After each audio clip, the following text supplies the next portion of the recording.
Dhruv Narayan Singh. Welcome back to the campus circuit. Today we will discuss the fourth unit of GIS and remote sensing of AKTU University, whose code is BOE 066.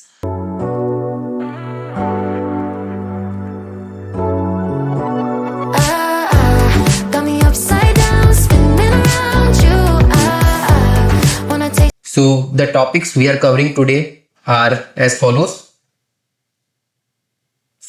Our first topic will be microwave remote sensing. So microwave remote sensing uses electromagnetic waves of wavelength ranging from about 1 mm to 1 meter.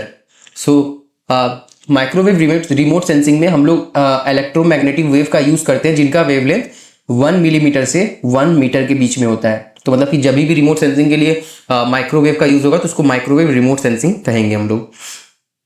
ठीक है। The super power of microwave energy is that it can penetrate through clouds, fog, hedge and even light rain. यानी कि इसका फायदा ये होता है कि जो माइक्रोवेव्स होती हैं ये आसानी से बादलों के आर पार और जो धुंध होते हैं उनके आर पार और कभी कभी बारिश के आर पार भी पिक्चर्स कैप्चर कर सकती हैं। तो दो तरह के माइक्रोवेव रिमोट सेंसिंग होती है, एक्टिव और पैसिव। एक्टिव क्या होता है? The satellite provides its own energy source. It sends microwave pulse to earth and measures the backscatter. देखिए active remote microwave remote sensing होती है, उसमें जो सैटेलाइट होता है वो अपना एनर्जी खुद एमिट करता है और फिर उस एनर्जी को वो ग्राउंड पे भेजता है अर्थ पे, और अर्थ से जो रिफ्लेक्टेड एनर्जी आती है उसको वो सेंसर के थ्रू सेंस करता है और फिर उसके हिसाब से वो डिजिटल सिग्नल प्रोड्यूस करता है। और पैसिव में क्या होता है कि the sensor simply listens to very faint microwave energy naturally emitted by the earth. यानी कि जो अर्थ से माइक्रोवेव एनर्जी आ रही है उसको बस वो सेंस करता है। पैसिव वाले में पैसिव अपना खुद का एनर्जी एमिट नहीं करता है। एडवांटेजेस क्या क्या होते हैं माइक्रोवेव रिमोट सेंसिंग के? तो पहला होता है ऑल वेदर कैपेबल, क्योंकि आपको जैसे बताया मैंने कि ये बारिश में भी अच्छे से काम कर सकता है, इसलिए ये गर्मी सर्दी के साथ साथ सभी मौसमों में अच्छे से काम करता है, इसलिए ऑल वेदर कैपेबिलिटी होती है।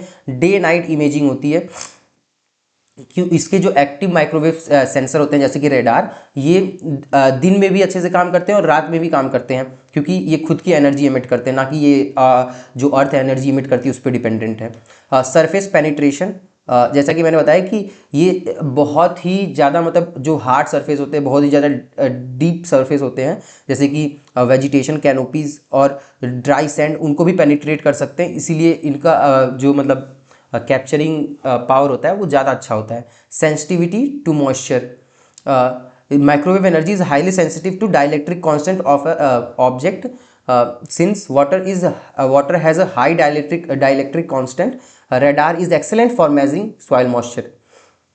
देखिए क्योंकि डाइलेक्ट्रिक कांस्टेंट तो आप लोग पढ़े ही होंगे साइंस में, तो जिसका भी जो माइक्रोवेव एनर्जी होती है वो डाइलेक्ट्रिक कांस्टेंट पे डायरेक्टली डिपेंड करती है। तो जिसका जितना ज़्यादा डाइलेक्ट्रिक कांस्टेंट होगा उतना अच्छा इसका मतलब फोटो ये कैप्चर कर सकता है। ठीक है। तो एक्टिव माइक्रोवेव क्या होता है? The most common active microwave is side-looking airborne radar or its advanced version synthetic aperture radar. तो side-looking होता क्या है? If the radar looked straight down, Nadir point हम लोग पिछली बार पढ़े थे कि जो सेंटर मोस्ट पॉइंट होता है जो उस कैमरा एक्सिस का, उसको नादिर पॉइंट कहते हैं। तो it couldn't tell the difference between the return signal from the mountain top and a valley floor at the same distance. Looking at an angle creates the necessary time delay to distinguish features. तो इसमें होता ये कि the radar looks straight down, जो radar होता है वो अपने जस्ट नीचे यानी कि नाडिर पॉइंट यानी कि उसका जो एक्सिस होता है वो प्रिंसिपल एक्सिस के जो प्रिंसिपल पॉइंट होता है उसके जस्ट नीचे रहता है। तो फिर इससे होता है कि जो आपका जो डिस्टेंस है, जो रिटर्न सिग्नल आ रहा है किसी माउंटेन टॉप से या वैली के फ्लोर से, यानी कि कहीं ऊपर नीचे उबड़ खाबड़ अगर ज़मीन है तो वहाँ से ऊपर से नीचे से जो अलग अलग तरह के सिग्नल आ रहे हैं उन सभी सिग्नल के डिले को ये अवॉइड कर देता है। ठीक है। और बैक स्कैटर क्या होता है? This is the portion of the microwave signal reflected back to the sensor. देखो बैक स्कैटर का मतलब होता है कि जैसे आपने कोई अगर सिग्नल भेजा तो उससे जो रिफ्लेक्टेड सिग्नल आ रहा है उसको बैक स्कैटर कहेंगे। Smooth surfaces reflect energy away from the sensor.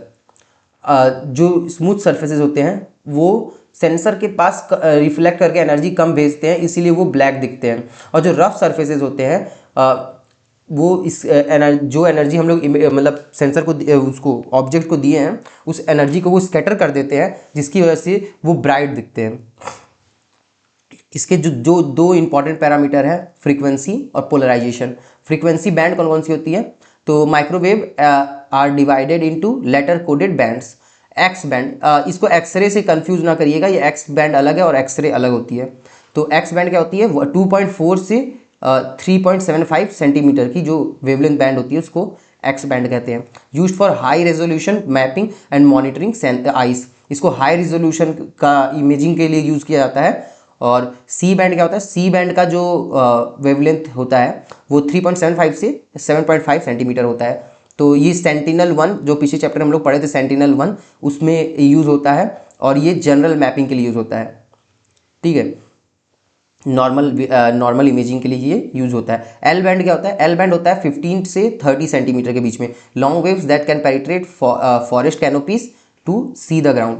ये बहुत बड़े बड़े जो जंगल होते हैं उनको भी आसानी से पेनिट्रेट कर सकती हैं, घने जंगलों को भी, इसलिए इनको यूज़ किया जाता है जहाँ पे आपको डिटेल्ड इमेज चाहिए या फिर जहाँ पे बहुत जहाँ पे नॉर्मल वेव्स को दिक्कत होती है कैप्चरिंग में, वहाँ पे ये L band microwave remote sensing use किया जाता है। अब पोलराइजेशन क्या होता है? रेडार है waves can be transmitted and received in different orientation, H और वी।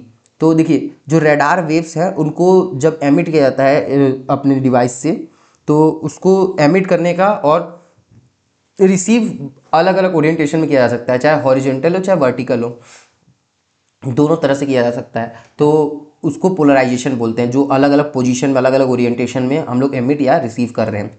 ठीक है, तो ठीक है, इतना सही है। और एक क्वेश्चन पूछा जा सकता है आपसे कि why we use synthetic aperture radar instead of standard radar.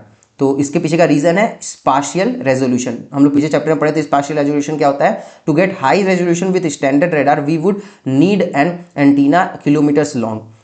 Synthetic aperture radar uses the motion of the satellite to mathematically synthesize a massive antenna for a small physical one। तो इससे होता है कि इसका स्पाशियल रेजोल्यूशन बढ़ जाता है, जिसकी वजह से हम लोग को बहुत बड़े एंटीना की जरूरत नहीं पड़ती है। जैसे जैसे सैटेलाइट मूव कर रहा है वैसे वैसे हम लोग बड़े एरिया को कवर कर रहे हैं, तो ये खुद में ही एक बहुत बड़ा एंटीना बन जाता है। तो इस वजह से इसको यूज़ किया जाता है सिंथेटिक अपर्चर रेडार को। Why radar is good for flood mapping. इसके पीछे का रीज़न है डाइलेक्ट्रिक कांस्टेंट। हम लोग ऊपर पढ़े थे कि वाटर का डाइलेक्ट्रिक कांस्टेंट बहुत ज़्यादा होता है, इसलिए फ्लड मैपिंग के लिए रेडार यानी कि माइक्रोवेव रिमोट सेंसिंग बहुत यूजफुल होता है। हम लोग पढ़ते हैं जीआईएस क्या होता है। हमारे जो चैप्टर है, जो हमारा सब्जेक्ट का नाम है GIS, geographic information system is a sophisticated computer based framework used for capturing, storing, checking and displaying data related to the positions on the earth surface. देखिए एक ऐसा फ्रेमवर्क है जिसमें हम लोग अपने अर्थ सरफेस का जो डेटा होता है उसको कैप्चर करते हैं, स्टोर करते हैं और उसको चेक करते हैं और फिर डिस्प्ले कराने की कोशिश करते हैं डेटा को जीआईएस के थ्रू। इसको जियोग्राफिक इंफॉर्मेशन सिस्टम कहते हैं। GIS is design to help users visualise and interpret data to reveal relationships, patterns and trends that might not be apparent in a standard spreadsheet और list. इससे हम लोग images को ऐसे interpret करते हैं कि उससे उसके बीच में रिलेशनशिप, पैटर्न या फिर ट्रेंड को देखा जा सके, जो कि हम लोग नॉर्मल अगर स्प्रेडशीट या फिर लिस्ट बना के कोशिश करेंगे तो नहीं देख सकते हैं। ठीक है, अब पढ़ते हैं हम लोग इसके जो मेन जीआईएस के 5 कंपोनेंट्स हैं, people, data, methods, software and hardware. तो इसको पढ़ते हैं हम लोग पाँचों कंपोनेंट को। तो to function effectively GIS requires 5 key components. तो इसके जो एक्रोनीम है इसको आप याद कर सकते हैं, HSDPM। HSDPM, H for hardware, S for software, D for data, P for procedure और M for method. P for people, M for method. Hardware क्या होता है? Hardware is the physical engine that runs GIS. देखिए, जिस भी आप physical device से, physical machine से आप यूज़ करके इंटरप्रेट कर रहे हैं डेटा, उसको हार्डवेयर कहेंगे। जैसे कंप्यूटर होता है, डेटा कलेक्शन टूल होता है, जैसे कि डेटा कहाँ कहाँ से हम लोग कलेक्ट कर सकते हैं, जीपीएस यूनिट से, मोबाइल डिवाइसेस से, स्कैनर से, और आउटपुट डिवाइस जिस पे हम लोग डेटा डिस्प्ले कराते हैं, वो भी एक तरह का हार्डवेयर होता है। सॉफ्टवेयर क्या होते हैं, जीआईएस में कैसे कैसे सॉफ्टवेयर यूज होते हैं? तो जीआईएस में बहुत तरह के सॉफ्टवेयर यूज होते हैं इस डेटा को स्टोर, एनालाइज और डिस्प्ले कराने के लिए। जैसे कि आपका कमर्शियल सॉफ्टवेयर कौन सा है? आर्क जीआईएस कमर्शियली यूज होता है जीआईएस इंटरप्रिटेशन के लिए। और ओपन सोर्स सॉफ्टवेयर यानी कि जो आपको फ्रीली अवेलेबल है, जो वो है क्यू जीआईएस। ये बहुत पॉपुलर है आपके मतलब एकेडमिक और रिसर्च पर्पस के लिए। और डेटाबेस सॉफ्टवेयर, जहाँ पे हम लोग जीआईएस का डेटा स्टोर करते हैं, उसमें मोस्ट पॉपुलर वन है पोस्ट जीआईएस। डेटा क्या होता है? D for data. What is data? तो data is the most important component of GIS. इसमें जो डेटा होता है, यानी कि जो हम लोग raw facts and figure collect करते हैं जीआईएस के थ्रू, वो दो तरह के होते हैं। एक स्पाशियल डेटा होता है। स्पाशियल डेटा मतलब होता है कि वेयर, मतलब कि कहाँ का वो डेटा है। तो this includes the coordinates of the feature, यानी कि उस पर्टिकुलर इमेज का, उस पर्टिकुलर जीआईएस यूनिट का मतलब कोऑर्डिनेट क्या है, ये पता करने के लिए हम लोग स्पाशियल डेटा का यूज़ करते हैं। और एट्रीब्यूट डेटा मतलब कि वो है क्या, what is it, this is the description, descriptive information about that feature, यानी कि उस पर्टिकुलर जो ऑब्जेक्ट है, उस पर्टिकुलर जीआईएस यूनिट का हम लोग इन्फॉर्मेशन, जो डिस्क्रिप्टिव इन्फॉर्मेशन होता है उसके बारे में लिखते हैं और उसके बारे में जानते हैं, वो होता है एट्रीब्यूट डेटा। अब P for people, what is मतलब हु आर द पीपल? तो जीआईएस में दो तरह के लोग होते हैं। एक होता है जीआईएस स्पेशलिस्ट और एनालिस्ट। ये वो प्रोफेशनल्स होते हैं जो कि अलग अलग तरह की एनालिसिस करते हैं उस जीआईएस डेटा पे, डिजिटल डेटा पे, जो कि रिमोट सेंसिंग के थ्रू भेजा जाता है। और दूसरे होते हैं यूजर्स वो होते हैं कि जो डेटा इंटरप्रेट किया गया उसके बेसिस पे जो प्रिडिक्शन की गई उसको मतलब सिंपली यूज़ करते हैं। बस इस डेटा को यूज़ करते हैं अपने पर्पस के लिए, ठीक है। और मेथड्स क्या होते हैं? मेथड्स कोई प्रोसीजर कहा जाता है। मेथड्स होते हैं a successful GIS operates according to well designed plan and business rules. These are models and operating practices unique to each organisation. देखिए कि जो मेथड्स होते हैं ना, कि प्रोसीजर किस ऑर्डर में किन स्टेप्स को फॉलो करके आपको उस जीआईएस का मतलब कैप्चर करना है, कैसे स्टोर करना है, कैसे इंटरप्रेट करना है, कैसे एनालाइज करना है। तो उन प्रोसीजर को, उन स्टेप्स को, उन मेथड्स को कहते हैं ये एम फॉर मेथड्स, ठीक है। तो ये एग्जांपल है कि method for a city planning office would include specific steps for how to digitize a new building permit और how to run a flood risk analysis। देखिए, हम लोग अगर किसी सिटी को प्लान कर रहे हैं तो हम लोग को ये पता होना चाहिए कि कैसे मतलब कि उसको नई बिल्डिंग की परमिट देनी है या फिर फ्लड रिस्क को कैसे एनालाइज करना है। तो ये चीज़ जो एनालिसिस पर मतलब जो प्लानिंग फेज है, इसको कैसे करना है, तो वही जो कैसे करना है वही है आपका मेथड्स। क्या क्या फंक्शंस होते हैं जीआईएस के? जीआईएस क्या क्या फंक्शन होते हैं? इनपुट मतलब कि जीआईएस डेटा को लेना, यानी कि आपको इमेजेस कैप्चर करना। और मैनिपुलेशन होता है कि यानी कि आपको उसमें उस जीआईएस डेटा में से एरर को हटाना, उस जीआईएस डेटा को मतलब एनहांस करना। और क्या होता है? मैनेजमेंट, यानी उस डेटा को स्टोर करना और मैनेज करना ताकि उसमें कोई मॉडिफिकेशन मतलब अनऑथराइज्ड मॉडिफिकेशन ना हो। क्वारी एंड एनालिसिस, यानी कि अब इस फेज में हम लोग ये देखते हैं जीआईएस का एक और ये भी एक फंक्शन है कि उसमें से हम लोग क्वेरी कर सकते हैं और फिर उस बेसिस पे हम लोग को रिजल्ट मिलेगा, उस रिजल्ट को हम लोग एनालाइज करके प्रिडिक्शन कर सकते हैं। और विजुअलाइजेशन भी इसका एक फंक्शन है, मतलब कि हम लोग विजुअल्स बना सकते हैं जीआईएस को यूज़ करके। देखिए, जीआईएस क्यों जरूरी है, वाई जीआईएस मैटर्स। तो डेटा वर्सेस इंफॉर्मेशन, डेटा और इंफॉर्मेशन को इंटरप्रेट करने के लिए जीआईएस का इंपॉर्टेंस है। One of the most important aspects of GIS is its ability to turn raw data into actionable information. GIS क्या करता है कि वो जो रॉ फैक्ट्स एंड फिगर्स होते हैं, रॉ डेटा होता है, उसको मतलब इम्प्रूव्ड इंफॉर्मेशन में, एक मीनिंगफुल इंफॉर्मेशन में कन्वर्ट करता है, जो कि हमारे लिए हेल्पफुल होता है। इसीलिए जीआईएस अपने आप में ही बहुत ज़्यादा यूजफुल होता है। मतलब हम लोग कैसे एक जो रिमोट सेंसिंग के थ्रू डेटा हम लोग को मिला है उसको कैसे इंटरप्रेट करके अपना यूजफुल इन्फॉर्मेशन में कन्वर्ट करें, ये जीआईएस के थ्रू ही किया जा सकता है, इसलिए जीआईएस इंपॉर्टेंट है। अब हम लोग नेक्स्ट टॉपिक पे आते हैं, what is spatial data. Spatial data, also known as geospatial data, is information that identifies the geographic location and boundaries of features on Earth। यानी कि स्पाशियल डेटा वो डेटा होता है जो कि अलग अलग जियोग्राफिकल लोकेशन को आइडेंटिफाई करने में यूज होता है। यानी कि कैसे आप पता कर सकते हैं कि ये कहाँ कौन सा लोकेशन है अपने अर्थ सरफेस का, तो उसको आइडेंटिफाई करने के लिए हम लोग इस जियो स्पाशियल डेटा, जिसको कि स्पाशियल डेटा भी कहते हैं, उसका यूज़ करते हैं। ये बताता है हम लोग को कि वेयर इज इट, मतलब कि वो जो जीआईएस इंफॉर्मेशन है कहाँ की है, ठीक है। इसके जो कैरेक्टरिस्टिक्स होते हैं, यानी इसके जो फीचर्स होते हैं वो होते हैं कोऑर्डिनेट बेस्ड। इसमें क्या होता है कि आपके जो जीआईएस का जो डेटा होगा वो कोऑर्डिनेट बेस्ड होगा, यानी कि उस पर ये क्लियरली मेंशन होगा कि किस लॉन्गिट्यूड और किस लैटिट्यूड का ये इंफॉर्मेशन है। Geometric representation in GIS spatial data is typically represented using 3 geometric primitives. तो इसके लिए 3 जियोमेट्रिक प्रिमिटिव्स का यूज किया जाता है, पॉइंट, लाइन और पॉलीगन। यानी कि ये 3 जो जियोमेट्रिक होती है, जियोमेट्रिक शेप्स, उनका यूज किया जाता है किसी भी मतलब स्पाशियल डेटा को रिप्रेजेंट करने के लिए। द स्पाशियल एट्रीब्यूट लिंक, यानी कि spatial data is almost always link to attribute data.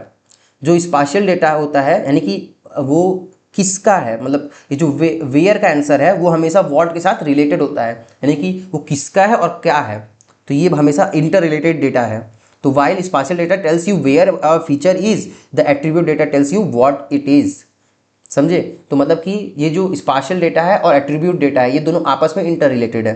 Sources क्या क्या है, स्पाशियल डेटा के क्या क्या सोर्स हो सकते हैं, ये देखिए आपको सिलेबस का एक इंपॉर्टेंट टॉपिक है कि what are the sources of spatial data. तो सबसे पहला स्पाशियल डेटा का सोर्स है रिमोट सेंसिंग, सैटेलाइट और एरियल। यानी कि रिमोट सेंसिंग में जब आप सैटेलाइट से कोई इमेज लेते हैं या फिर एरियल फोटोग्राफी करते हैं तो उससे हम लोग को स्पाशियल डेटा मिलता है, यानी कि उस पर्टिकुलर जियोग्राफिकल लोकेशन की हम लोग को इमेज मिलती है, ठीक है।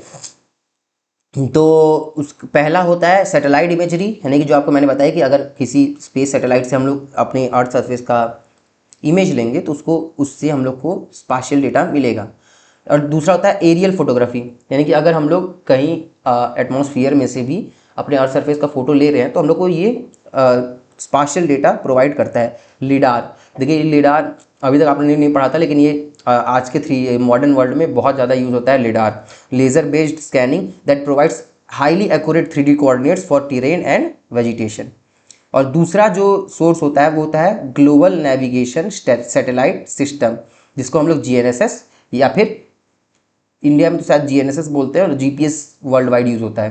तो GNSS is use for precise location, इसको हम लोग प्रिसाइज लोकेशन यानी कि जो स्पाशियल डेटा GNSS प्रोड्यूस करता है उसको हम लोग लोकेशन ट्रैक करने के लिए यूज़ करते हैं। इसमें लॉन्गिट्यूड, लैटिट्यूड और एलिवेशन मेंशन्ड होता है, इससे हम लोग एक पर्टिकुलर जियोग्राफिकल लोकेशन को ट्रैक और आइडेंटिफाई कर सकते हैं।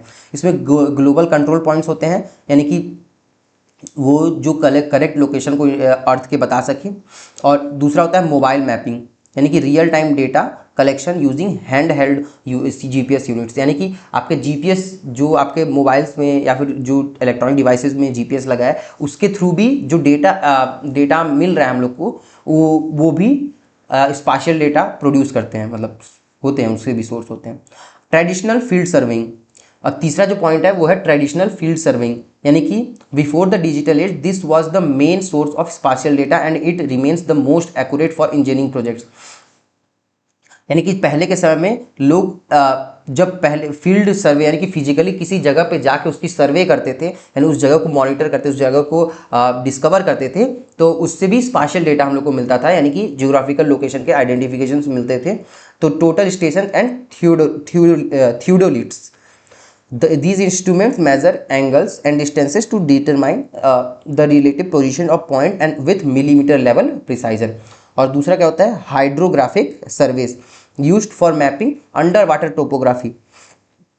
हम लोग अंडर वाटर जो फीचर्स हैं, अंडर वाटर जो कैसे मतलब क्या मतलब पानी के अंदर का कैसा, समुद्र में या फिर रिवर में पानी के अंदर की कैसी स्थिति है या फिर कैसा स्थल है, कैसा ज़मीन है, कैसा मतलब क्या है पानी के अंदर, उसको भी हम लोग उसको पता करने के लिए भी हम लोग को स्पाशियल डेटा की जरूरत पड़ेगी।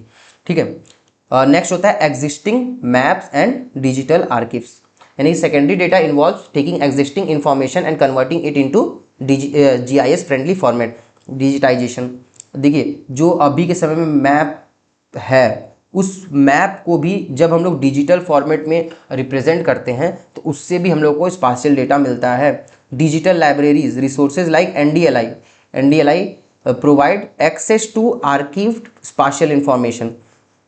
जो NDLI होती है वो भी अब बहुत तरह के स्पाशियल इंफॉर्मेशन को स्टोर करके रखती है, तो वो भी एक सोर्स है स्पाशियल इंफॉर्मेशन का।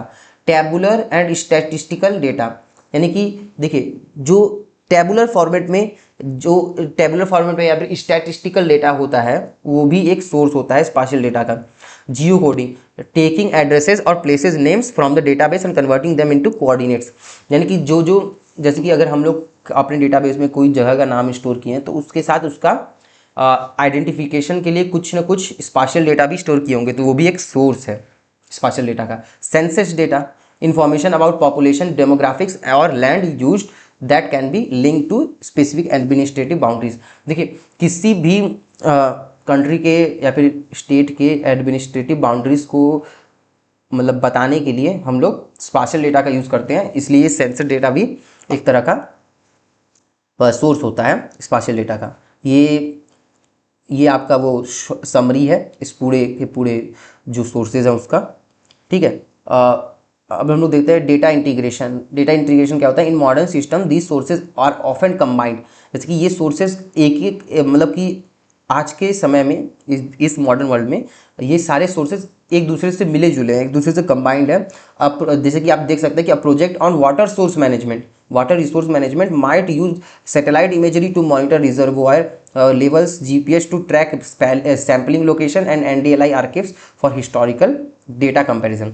तो देखिए क्योंकि आप वाटर रिसोर्स मैनेजमेंट के लिए सैटेलाइट इमेज का यूज़ कर रहे हैं लेवल जानने के लिए, GPS का यूज़ कर रहे हैं लोकेशन जानने के लिए, और NDLI का यूज़ कर रहे हैं हिस्टोरिकल डेटा जानने के लिए, इसलिए ये सारे के सारे जो स्पाशियल डेटा के सोर्सेज हैं उन सबको आप कंबाइनली यूज़ कर रहे हैं। तो स्पाशियल डेटा क्यों जरूरी है? What is the importance of spatial data? Spatial data allows us to perform spatial analysis. ये स्पाशियल एनालिसिस मतलब हम लोग को करने के लिए अलाउ करता है, इसलिए ये जरूरी है। Which involves looking at the relationship between different features, अलग अलग फीचर्स के बीच में, अलग अलग क्रिएचर्स के बीच में, अलग अलग ऑब्जेक्ट्स के बीच में हम लोग को रिलेशनशिप पता करने के लिए स्पाशियल डेटा का यूज़ होता है, इसलिए हम लोग स्पाशियल डेटा इंपॉर्टेंट है। ठीक है। नेक्स्ट होता है बेसिक स्पाशियल एंटिटीज। तो बेसिक स्पाशियल एंटिटीज क्या क्या होती हैं? स्पाशियल एंटिटी सबसे पहले देख लेते क्या होता है। Spatial entity is the digital representation of a real world geographic feature, यानी किसी रियल वर्ल्ड क्रिएचर को, रियल वर्ल्ड ऑब्जेक्ट को जियोमेट्रिकली नहीं डिजिटली रिप्रेजेंट करना, उसको हम लोग कहेंगे स्पाशियल एंटिटी। ठीक है। तो इसके कौन कौन से मतलब एंटिटीज होती हैं?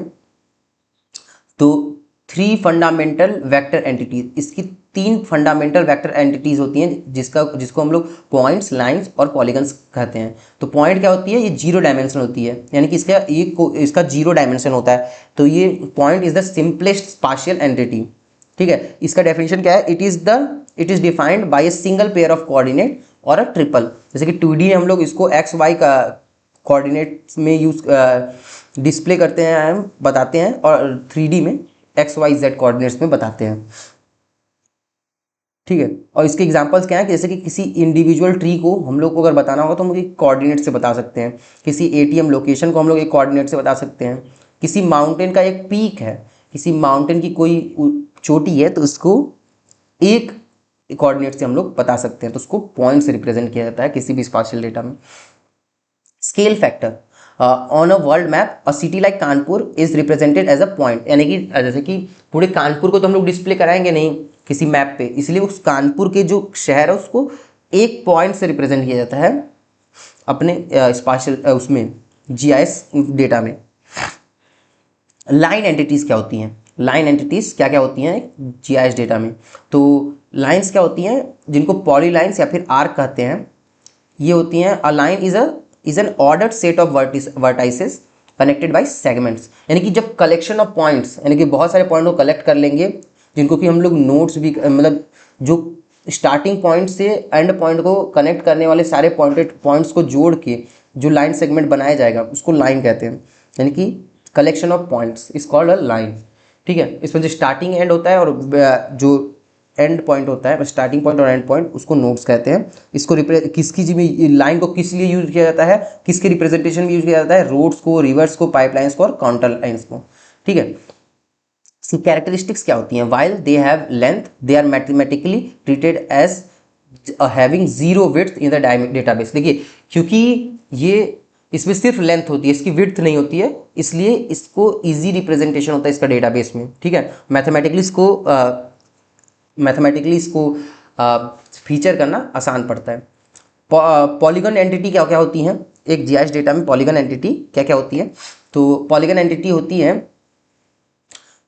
तो सबसे पहले पॉलीगन एंटिटी क्या होती है कि a polygon is a close set of lines where the starting node and ending node are the same. देखिए, पॉलीगन क्या होता है कि किसी भी लाइन को, अगर किसी भी लाइन का स्टार्टिंग एंड मतलब स्टार्टिंग पॉइंट और एंड पॉइंट अगर सेम है तो वो एक पॉलीगन है, क्योंकि वो क्लोज्ड कर्व बना देगा ना। पॉलीगन जब किसी भी लाइन को आप स्टार्टिंग पॉइंट और एंड पॉइंट सेम कर देंगे तो वो क्लोज्ड कर्व बना देगा, और क्लोज्ड कर्व भी एक पॉलीगन होता है। इसको किस चीज़ में, किसके रिप्रेजेंटेशन में यूज़ करते हैं? लेक्स को, एडमिनिस्ट्रेटिव बाउंड्रीज को, लैंड पार्सल्स को, फॉरेस्ट पैचेस को रिप्रेजेंट करने के लिए यूज़ किया जाता है पॉलीगन्स का।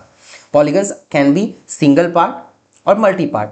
जैसे कि ये अगर सिंपल लेक को हमको रिप्रेजेंट करना है तो हम लोग एक सिंगल पार्ट पॉलीगन यूज़ करेंगे, लेकिन बहुत सारे, जैसे कि किसी आइलैंड को रिप्रेजेंट करना है तो हम लोग मल्टी पार्ट पॉलीगन को यूज़ करते हैं, यानी कि कई सारे पॉलीगन को यूज़ करते हैं एक पर्टिकुलर एरिया को डिपिक्ट करने के लिए। रेस्टर एंटिटी क्या होती है? तो raster entity, the basic entity here is grid cell और पिक्सल, यानी कि पिक्सल के बेसिस, पिक्सल वाइज हम लोग जैसे रिप्रेजेंट करते हैं किसी को, तो उसको कहते हैं हम लोग रेस्टर एंटिटी। तो every cell contains a value representing a characteristic of that location, यानी कि किसी पर्टिकुलर लोकेशन को एक पिक्सल के थ्रू डिपिक्ट करना, उसको रेस्टर एंटिटी कहते हैं। इसको किस चीज़ में यूज़ करते हैं हम लोग? एलिवेशन मॉडल बनाने के लिए, टेम्परेचर मैप्स बनाने के लिए, टेम्परेचर मैप्स और सैटेलाइट इमेजरी में यूज़ होते हैं। देखिए, आप ये यहाँ पे देख सकते हैं, ये आपका, देखिए ये आपका वेक्टर डेटा है और ये आपका रेस्टर डेटा है। इसको आप देख सकते हैं कि डिजिटल फॉर्मेट में ये कंप्यूटर के अंदर कैसे मेमोरी में स्टोर होता है वो बताया गया है। और ये देखिए, ये ग्राफ के थ्रू वेक्टर डेटा को रिप्रेजेंट किया गया मैथमेटिकली। और ये देखिए, वेक्टर मॉडल में पॉइंट कैसे रिप्रेजेंट होता है और रेस्टर मॉडल में पॉइंट कैसे रिप्रेजेंट होता है। वेक्टर मॉडल में कैसे लाइन रिप्रेजेंट होती है, रेस्टर मॉडल में कैसे लाइन रिप्रेजेंट होती है, वेक्टर मॉडल में कैसे एरिया को रिप्रेजेंट किया जाता है, पॉलीगन कैसे रिप्रेजेंट किया जाता है, और रेस्टर मॉडल में कैसे पॉलीगन को रिप्रेजेंट किया जाता है। यही है। ठीक है, इसका रिलेशनशिप ये एक इंपॉर्टेंट है, the relationship rule. In higher level GIS discussions, we don't just talk about the points and lines, we talk about nodes and arcs. जब हम लोग जब ब्रॉडली जब डिस्कस करते हैं, नहीं इन डेप्थ में जाके जब डिस्कस करते हैं जीआईएस को, तो उसमें हम लोग पॉइंट, लाइन और पॉलीगन की बात नहीं करते, हम लोग नोड्स और आर्क्स की बात करते हैं। नोड क्या होता है? अ पॉइंट वेयर टू और मोर लाइन मीट, यानी कि एक जहाँ पे एक से ज़्यादा पॉइंट मीट कर रहे हैं उसको नोड कहते हैं। आर्क क्या होता है? The line segment between two nodes, दो नोड के बीच में, दो पॉइंट के बीच में जो लाइन सेगमेंट होता है उसको आर्क कहते हैं। Never say an object is a point और पॉलीगन, कभी भी एक ऑब्जेक्ट पॉइंट या पॉलीगन नहीं होता है, वो एक, it is represented as one, हमेशा वो उसको या तो पॉइंट से रिप्रेजेंट किया जाएगा या पॉलीगन से रिप्रेजेंट किया जाएगा। A river is a line on a small scale map but a polygon on a large scale map. देखिए, जब आपका स्केल मतलब स्केल बढ़ता है या घटता है तो उस पर भी डिपेंड करता है कि आपका जो रिप्रेजेंटेशन है, कौन सी एंटिटी को आप यूज़ करेंगे, इस पर भी डिपेंड करता है। क्योंकि जो रिवर है उसको स्मॉल स्केल, जिसका स्केल छोटा है, उस मैप पे अगर रिप्रेजेंट करेंगे तो लाइन से रिप्रेजेंट करेंगे। लेकिन जब आप ब्रॉडली सिर्फ उस और उसके नहीं, जब आप डीपली उसी रिवर पे फोकस करेंगे लार्ज स्केल मैप पे, तो आप उसको एक पॉलीगन से रिप्रेजेंट करेंगे। कंपोनेंट्स क्या क्या होते हैं स्पाशियल डेटा के?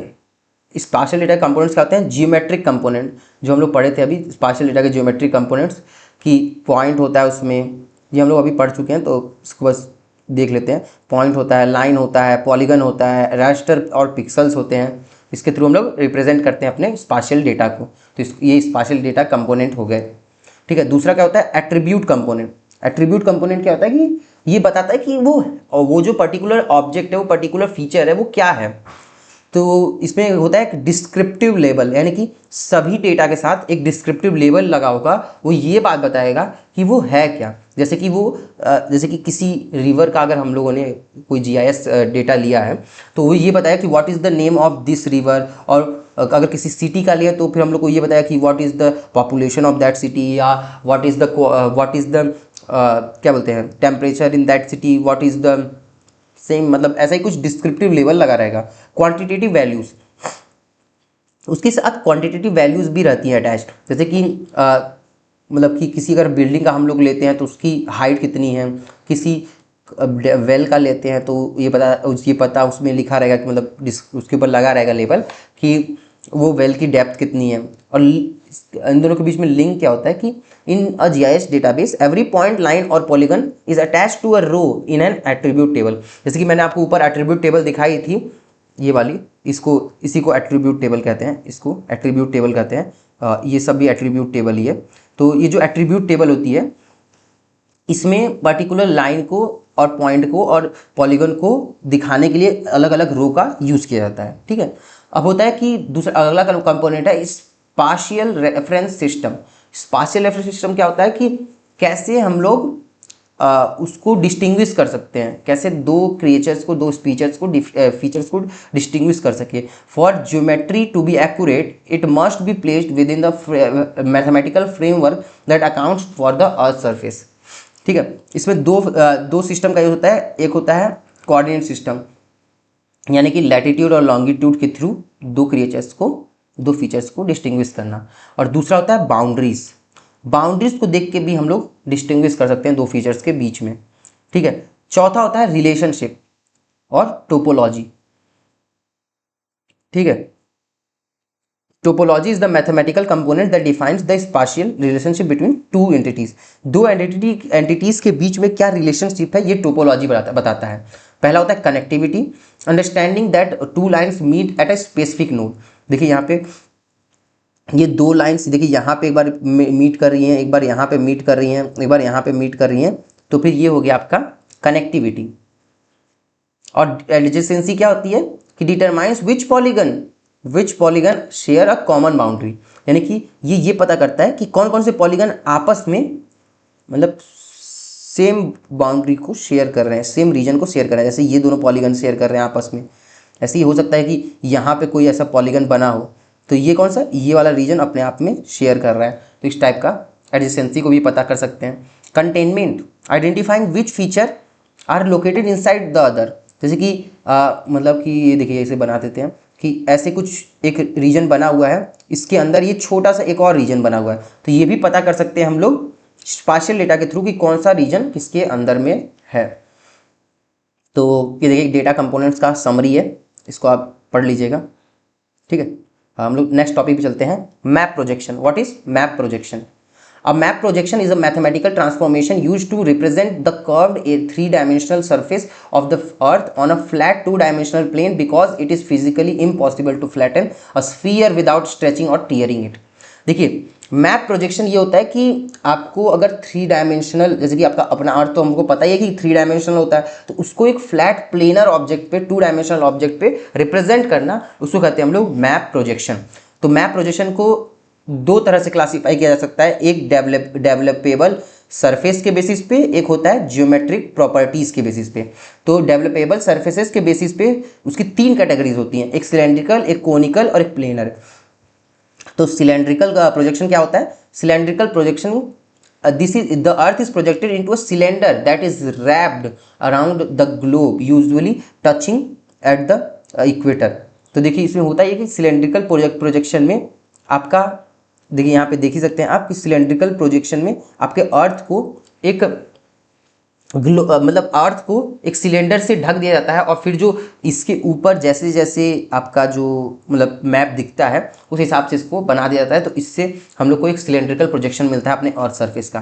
तो ये किसके लिए बेस्ट होता है? वर्ल्ड मैप के लिए और मर्केटर प्रोजेक्शन। देखिए अभी ये टॉपिक तो आपके सिलेबस में नहीं है, लेकिन फिर भी हम लोग आगे चल के प्रोजेक्शन के बारे में पढ़ेंगे तो उसमें ये मर्केटर प्रोजेक्शन आएगा, ठीक है। और देखिए कोनिकल प्रोजेक्शन कैसे बनाते हैं हम लोग। कोनिकल प्रोजेक्शन यानी कि मान लीजिए कि आप अगर अपने अर्थ सरफेस के ऊपर एक कोन रख देते हैं और फिर उससे जो उस कोन पे जो ट्रेस करते हैं अपने अर्थ सरफेस को, तो उसको कहेंगे कोनिकल प्रोजेक्शन। और प्लेनर प्रोजेक्शन क्या होता है कि एक प्लेन, आप ये तो यहाँ circular object, circular plane use किया गया है, आप रेक्टेंगुलर प्लेन को भी यूज़ करके और फिर अपने अर्थ सरफेस को अगर ट्रेस करते हैं तो फिर वो बनता है प्लेनर प्रोजेक्शन, ठीक है। तो दूसरा कोनिकल प्रोजेक्शन। कोनिकल प्रोजेक्शन की प्रॉपर्टीज क्या होती हैं कि earth surface onto a cone placed over the globe, ठीक है, ये तो बताया मैंने आपको।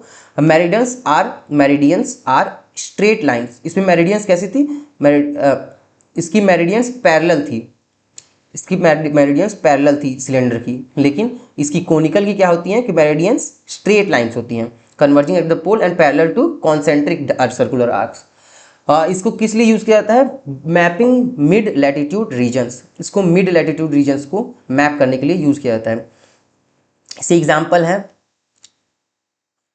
मिड लैटिट्यूड रीजन्स का मतलब है कि जो आपके जो रीजन्स हैं जो कि इक्वेटर के आसपास आती हैं, यानी कि बीच में आती हैं, तो उनको रिप्रेजेंट करने के लिए हम लोग यूज़ करेंगे आपका ये कोनिकल प्रोजेक्शन को। और इसका जो एग्जांपल था लैम्बर्ट कॉन्फॉर्मल कोनिक, ये भी आगे पढ़ेंगे हम लोग। एजीमुथल प्लेनर प्रोजेक्शन क्या होता है, the earth is projected on to a flat plane touching the globe at a single point. ये तो मैंने आपको बताया। इसकी प्रॉपर्टीज क्या होती है, directions from the centre point is are preserve, यानी कि इसमें डायरेक्शन को खासा महत्व दिया जाता है, इसमें डायरेक्शन प्रिजर्व होता है। मैपिंग द नॉर्थ पोल और south pole for specialised on aeronautical charts.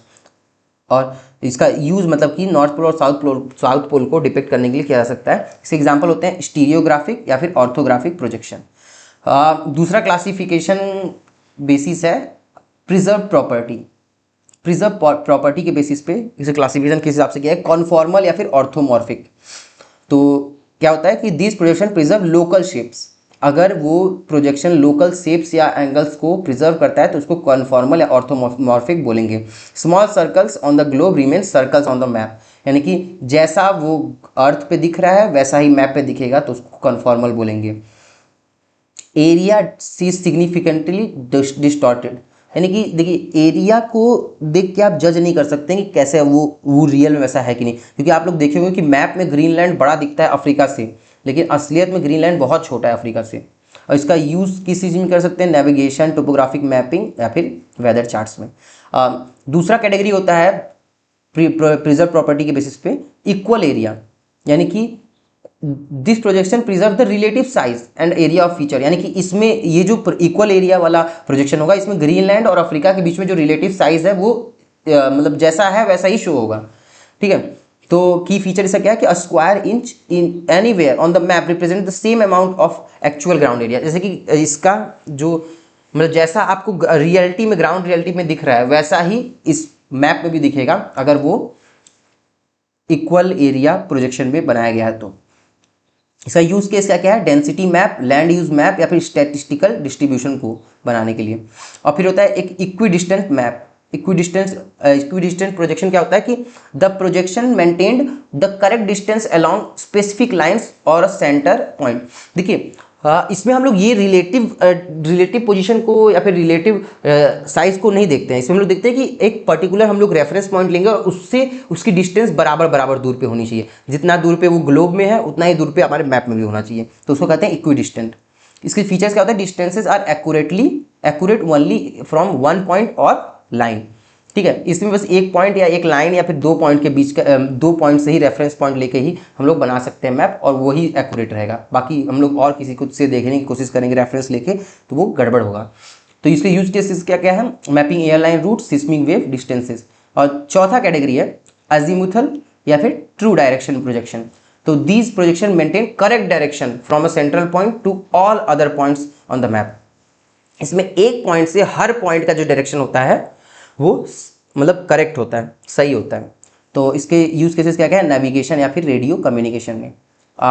ये देखिए ये आपके प्रोजेक्शन क्लासेस हैं और ये उसके एप्लीकेशन, प्रिजर्व प्रॉपर्टी, डेवलपेबल सरफेस, ये सब दिया हुआ है। इसको समरी टेबल के तौर पे पढ़ सकते हैं। डिस्टॉर्शन फार्मूला क्या होता है? Distortion formula, the degree of distortion, ये मतलब ये टॉपिक तो आपके में स्पेसिफाइड नहीं है, लेकिन फिर भी मतलब हो सकता है कि आ जाए, इसलिए इसको पढ़ लीजिएगा। Degree of distortion in a map projection is often quantified using the scale factor. तो स्केल फैक्टर क्या होता है कि k is equal to scale at a given point upon nominal scale. ठीक है, तो इस k की वैल्यू अगर सबसे एक्यूरेट मैप है तो इस k की वैल्यू 1 आएगी, नहीं तो फिर आपका मैप थोड़ा गड़बड़ है। ट्रेड ऑफ क्या होता है कि you can never have a map that is perfectly conformal और perfectly equal area at the same time. देखिए कन्फॉर्मल हम लोग पढ़े थे कि कन्फॉर्मल क्या होता है? कन्फॉर्मल होता है कि कन्फॉर्मल का होता है कि लोकल शेप्स को जो होल्ड करे, और इक्वल एरिया क्या होता है कि मतलब रिलेटिव साइज को जो होल्ड करे। तो देखिए ऐसा कभी हो ही नहीं सकता कि जो कोई भी मैप आप बनाए तो वो या तो वो लोकल शेप को होल्ड करेगा, या तो वो रिलेटिव साइज को होल्ड करेगा, ये दोनों एक साथ वो नहीं कर पाएगा। ठीक है, इसी को कहते हैं ट्रेड ऑफ।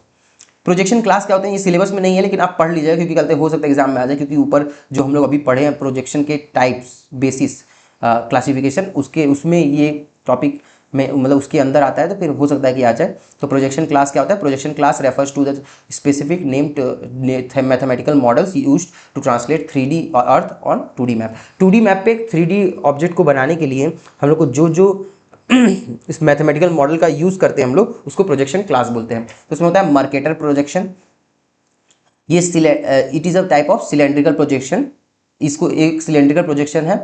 तो इसमें कैसे वर्क करता है? It preserves angles and shapes, इसमें एंगल्स और शेप्स को प्रिजर्व किया जाता है। तो इसका यूज केस क्या क्या है? मरीन नेविगेशन में यूज होता है। ठीक है, ये टॉपिक बस ऐसे ही पढ़ लीजिए एक बार के लिए, अगर आ जाए तो लिख लेंगे, तो फिर ये है नहीं सिलेबस में। A line drawn between two points represent a constant map compass bearing. दूसरा होता है लैम्बर्ट कन्फॉर्मल कॉनिक, ये एक तरह का कोनिक प्रोजेक्शन होता है। ठीक है, ये कैसे वर्क करता है? Cone is placed over the globe through cutting, ये हम लोग ऊपर पढ़े थे, वही कोनिकल प्रोजेक्शन की तरह ही है। ठीक है, इसको किस लिए यूज होता है? Regional mapping. ठीक है, रीजनल मैपिंग के लिए यूज किया जाता है, या फिर एविएशन चार्ट्स बनाने के लिए यूज किया जाता है। और तीसरा कैटेगरी होता है एल्बर्स इक्वल एरिया कोनिक, ये भी एक तरह का कोनिक प्रोजेक्शन होता है, लेकिन इसमें डिफरेंस क्या होता है इसके में और लैम्बर्ट वाले में? ये शेप को प्रिजर्व करता है, ये शेप को प्रिजर्व करता है, नहीं ये शेप को प्रिजर्व नहीं करता। लैम्बर्ट वाला जो था वो शेप को प्रिजर्व करता था, लेकिन ये एरिया को प्रिजर्व करता है। लैम्बर्ट वाला जो था, ये लैम्बर्ट वाला, ये क्या होता था कि अपने आपके शेप को प्रिजर्व करता था, लेकिन ये जो इक्वल एरिया वाला है, एल्बर्ट्स इक्वल एरिया वाला, ये आपके एरिया को प्रिजर्व करता है। इसको किस लिए यूज किया जाता है? ये डिस्ट्रीब्यूशन या डेंसिटी मैप बताने के लिए यूज किया जाता है। और चौथा होता है स्टीरियोग्राफिक प्रोजेक्शन। स्टीरियोग्राफिक प्रोजेक्शन को किस लिए यूज, ये क्या होता है? एक तरह का ये प्लेनर प्रोजेक्शन होता है। इसमें हम लोग क्या प्लेनर प्रोजेक्शन, तो मैंने आपको बताया था कि नॉर्थ पोल या साउथ पोल पे एक पॉइंट टच करते हुए अगर एक प्लेन को रखेंगे और फिर उसके थ्रू अपने मैप को ट्रेस करेंगे, तो उसको कहेंगे प्लेनर प्रोजेक्शन। तो इसका यूज कहाँ होता है? पोलर रीजन्स को मैप करने के लिए। ठीक है, और लास्ट कैटेगरी होती है universal transverse Mercator, universal transverse Mercator. तो ये क्या होता है कि a modified highly specialised version of the Mercator projection, ये मर्केटर प्रोजेक्शन का ही एक टाइप होता है, एक मतलब कि स्पेशल केस है। तो इसमें क्या होता है कि instead of the cylinder touching the equator, इसमें इक्वेटर पे टच करता हुआ सिलेंडर रखने की बजाय the cylinder is turned sideways so that it can touch the earth along the line of longitude. मतलब हम लोग क्या करते हैं कि इसमें इक्वेटर पे टच करते हुए अर्थ वो आपका जो सिलेंडर उसको रखने की बजाय हम लोग लॉन्गिट्यूड को टच करते हुए रखने की कोशिश करते हैं सिलेंडर को। तो इससे जो मैप बन के आता है उसको कहते हैं यूनिवर्सल ट्रांसवर्स मर्केटर। इसको किस लिए यूज़ किया जाता है? प्रिसाइज लोकलाइज्ड इंजीनियरिंग या मिलिट्री ऑपरेशन में यूज़ किया जाता है। ठीक है, यही सारे टॉपिक्स थे इस चैप्टर के। ये चैप्टर बहुत छोटा है, आप लोग एक बार फिर रिवाइज कर लीजिएगा, ये चैप्टर आपसे कंप्लीट हो जाएगा। बहुत इजी चैप्टर है, मार्क्स बहुत जल्दी स्कोर कर सकते हैं, स्कोरिंग चैप्टर है। सो दैट्स ऑल, हम लोगों ने सारे टॉपिक्स कवर कर लिए। Thank you for your time, thanks a lot.